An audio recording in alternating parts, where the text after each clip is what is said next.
తమ్ముడు నా అన్వేషణ ఎలా ఉన్నావు? ఈ మధ్య పైల్స్ అండ్ బీపీ వచ్చిందని విన్నాను.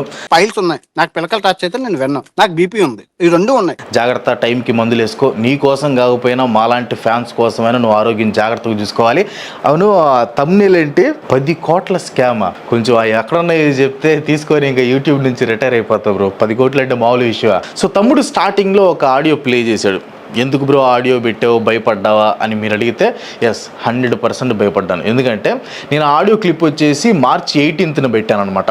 సో అప్పటికి లోకల్ బై నాని, బయస్ అన్ని యాదవ్, హర్ష సాయి, ఇమ్రాన్ అండ్ పల్లవి ప్రశాంత్ వీళ్ళ మీద వీడియోస్ పెట్టాడు అనమాట. ఆ వీడియోస్లో బూతులు తిట్టడం, అమ్మల్ని తిట్టడం, అమ్మలతో ప్రాస్టిట్యూషన్ చేయించండి అని చెప్పడం, ఇలాంటి పదజాలం వాడాడు అనమాట. సో నాకు భయం వేసింది, మా ఇంట్లో వాళ్ళని కూడా అలా అంటాడేమో అనే భయంతో ఆడియో క్లిప్ పెట్టాను అనమాట.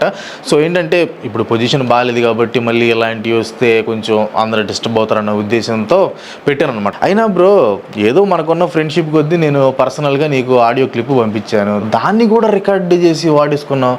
అలా పర్సనల్గా పంపినవి కూడా నీ స్వార్థానికి పబ్లిక్లో పెట్టి వాడేసుకున్నావు. ఇంక నీ మీద నమ్మకం ఏముంటుంది చెప్పు?